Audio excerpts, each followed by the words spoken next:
Mchezo huu ni muhimu kwa timu ya Yanga kupata matokeo mazuri ili kujiweka katika nafasi nzuri ya kufuzu kuelekea kwenye hatua ya robo finali ya michuano ya ligi ya mabingwa barani Afrika. Ikumbukwe tu uwanja huu wa Olympic hapa Rabat ni viwanja ambavyo timu ya taifa ya Tanzania, Taifa Stars, ilibahatika kucheza mchezo dhidi ya Tunisia. Hivyo baadhi ya wachezaji wa Yanga waliokuwa katika kikosi cha timu ya taifa wamekuwa na uzoefu mkubwa, hawana ugeni kabisa na uwanja huu, pia pamoja na hali ya hewa ambayo inapatikana katika mji huu wa Rabati. Mimi ni Mohamed nazungumza na nahodha msaidizi wa klabu ya Yanga Dickson Jobu aliweze kutueleza kile ambacho wamejiandaa nacho wachezaji hasa kuelekea katika mchezo huu.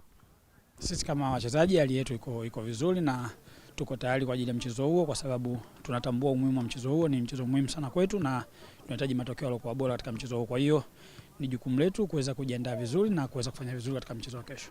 Katika mchezo uliopita uliochezwa pale Zanzibar mlifanikiwa kupata ushindi dhidi ya FAR Rabat na ni moja kati ya timu ambayo ilikuwa imepewa kipaumbele zaidi kwenye kundi lenu, lakini mliweza kuidhibiti.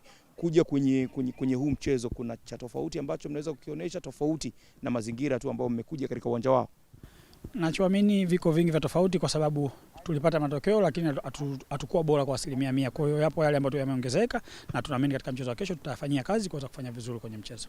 Kutoka hapa Rabat nchini Morocco, mimi ni Mohamed wa Azam Sports.